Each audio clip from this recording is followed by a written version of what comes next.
Привет, друзья! Меня зовут Олег, и вы на канале Киногост. 30 дней ночи 2007 года, 50 Days of Night, леденящий душу фильм ужасов, основанный на одноименной серии комиксов. Режиссером фильма выступил Дэвид Слейд, снявший триллер «Леденец» 2005 года и «Сумерки. Сага Затмения» 2010 года. А главные роли исполнили Джош Хартнер, Мелисса Джордж и Дэнни Хьюстон. Действие происходит в небольшом городке на Аляске, на который с началом 30-дневной полярной ночи нападает банда кровожадных вампиров. С этим я наигралась. Может быть, вы со мной сыграете? Фильм «30 дней ночи» при бюджете в $30 миллионов собрал 75 миллионов. В 2010 году сразу на видео вышел сиквел фильма «30 дней ночи. Темные времена». А в 2007 году состоялся релиз мини-сериала-приквела под названием «30 дней ночи. Кровавые следы».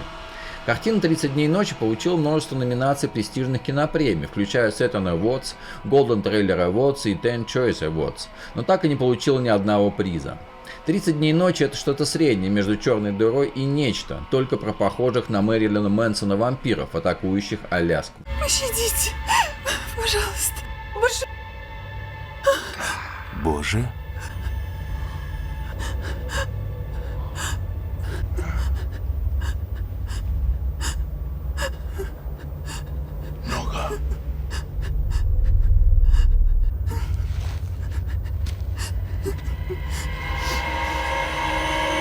Фильм «30 дней ночи», актеры и роли. Джош Хартнер, Ибет Олисон, шериф городка Бэрроу. Мелисса Джордж, Стелла Олисон, жена и помощница Ибана. Дэнни Хьюстон, Марлоу, предводитель вампиров. Бен Фостер, незнакомец, проводник вампиров. Марк Рэндалл, Джейк Олисон, младший брат Ибана. Ману Беннет, Билли Китка, помощник шерифа. Элизабет Макрей, Хеллисон Мэнсон, сотрудница офиса шерифа, бабушка Ибана и Джейка. Крейг Холл, Уилсон Баласан, инженер, сотрудник станции переработки. Чик Литвуд, Айзек Баласан, отец Уилсона. Марк Бун, младший, Бью Бровер, водитель экскаватора. Натаниэл Лис, Картер Дэвис, сотрудник станции утилизации. Хотел бы я на это посмотреть. Я бы тоже. Но Люси пришлось бы долго убирать здесь, после того, как Эбен надрал бы тебе задницу.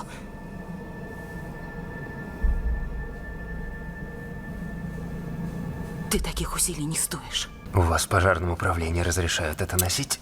Самое забавное, я и не спрашивала. Сюжет фильма про вампиров «30 дней ночи» основан на серии комиксов Стивена Найлса. Первоначально Найлс написал сценарий к фильму, но ни одна из студий не заинтересовалась его сценарием, и тогда Стивен решил сделать из него комиксы. Полярная ночь в городе Бэрроу длится 67, а не 30 дней. Кроме этого, город не полностью погружается во тьму. Вампиры в фильме «30 дней ночи» говорят на языке чем-то похожем на венгерский, специально разработанном с помощью профессора лингвистики одного из новозеландских университетов. Съемки картины 50 Days of Night заняли ровно 70 дней. Первоначально режиссерское кресло должен был занять американский кинорежиссер и продюсер Сэм Рэйми, но он стал продюсером киноленты, а в качестве режиссера «30 дней ночи» пригласили Дэвида Слейда. Я знаю одно место. Там безопасно. Пойдем туда.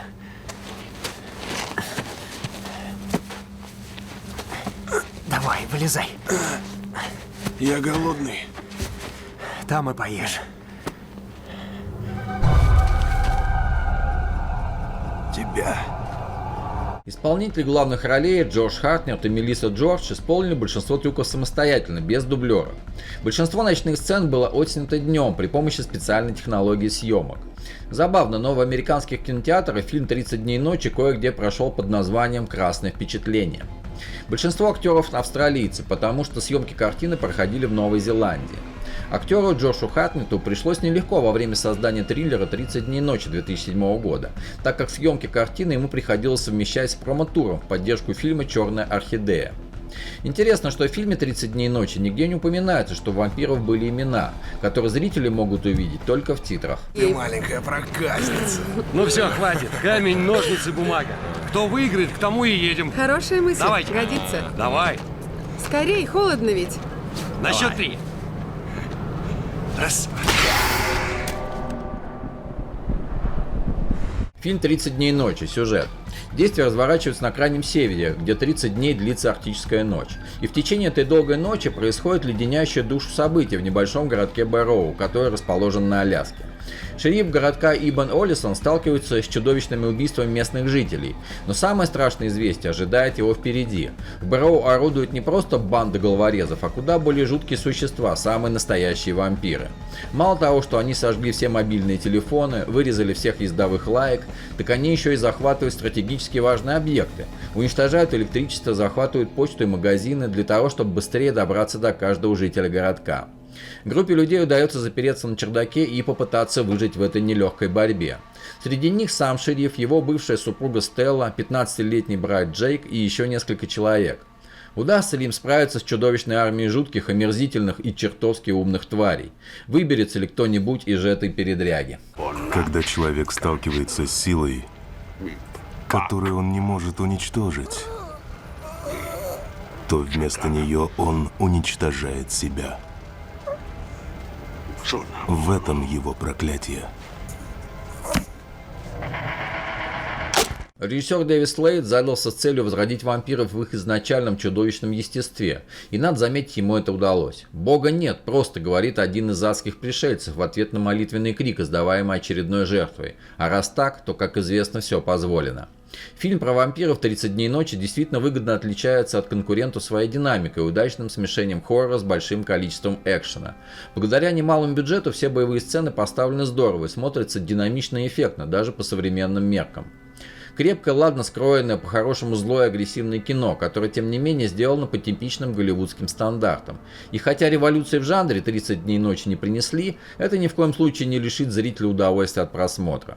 Благодаря масштабности проекта в фильме «30 дней ночи» собран по-настоящему крутой актерский состав. Игра Джоша Хартнера и Бена Фостера заставляет поверить в происходящее инферно, а лидер вампиров в исполнении Дэнни Хьюстон получился весьма колоритным и зловещим. Пришельцы в картине также безличны, беспощадны и непобедимы, как окружающая их ледяная стихия. На них не действует ни крест, ни молитва, ни чеснок, только ультрафиолет и четвертование. Но спасет горожан, и тут режиссер Слейд, чуть изменивший финал комикса, ударяется в романтизм, невиданный со времен Дракула Брэма Стоукера 1992 года, любовь, жить которой осталось лишь 30 дней ночи. Уже светает. Мы выжили. Эбен,